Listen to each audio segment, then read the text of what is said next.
Next one, someone tries to make the point about democracy, saying that majority rules and that the government, the people wanted them in there to do their will and things like that.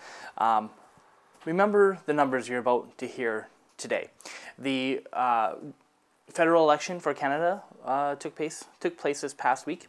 I'm going to run a few numbers by you. I'm going to try not to bombard you with a whole slew of statistics here, but there are some really important things to realize when talking about democracy. Now, I will admit, democracy, not so hot.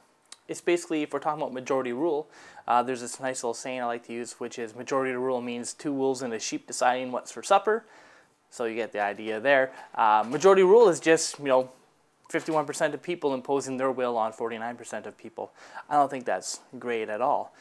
So we're going to talk about majority rule and democracy here with these numbers. First off, in the latest Canadian census, 2006, the population of Canada was 31,600,000. I'm going to round all these numbers off. I'm not going to get all blah, blah, blah, but you'll see here that it's going to have the real numbers. So 31,600,000 Canadians.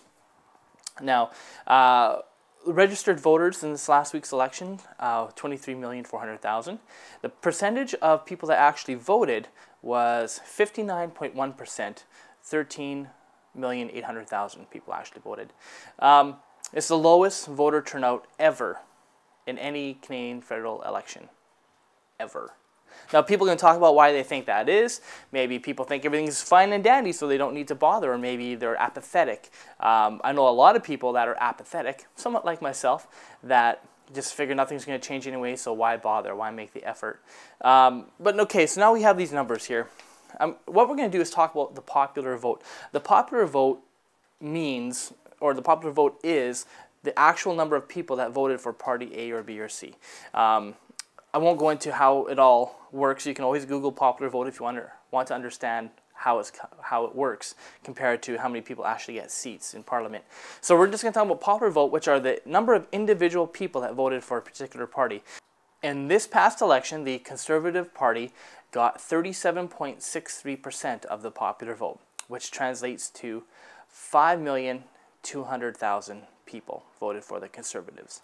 Now, how many Canadians voted for the Conservatives, the ruling party? 16.47% of Canadians voted for these people. Not any majority ruling there. In fact, the majority didn't vote for these people. So, moving on. Now, it's a minority government. So let's take the Conservatives and the Liberals, okay, the two parties that got the most votes. And let's look at their popular vote. Together, they got 63.87% of the popular vote, which came to 8,800,000 Canadians, which is 27.94% of Canadians. So even with the two largest parties, putting them together, only 27.94% of Canadians voted for these people to rule over us. So is it majority rule? No. In fact, the majority of people did not vote for these people to be running the country. So this democracy thing where you vote and your guy gets in, it's crap. It's crap. Now, let's talk about something here, though. People might say, Scott, you're talking about percentage of all Canadians. You're counting babies. You're counting people that can't vote. Okay, fine. We're only going to talk about registered voters, 18 and up Canadian citizens, people that were able to vote in the election. Out of the number of registered voters, the people that voted for the Conservatives and the Liberals, 37.76% of registered voters voted for the parties combined, okay? Because those are the two that are going to be doing all the wheeling and dealing, because since they're a minority government, they're going to have to work together on things. 37.76% of registered voters.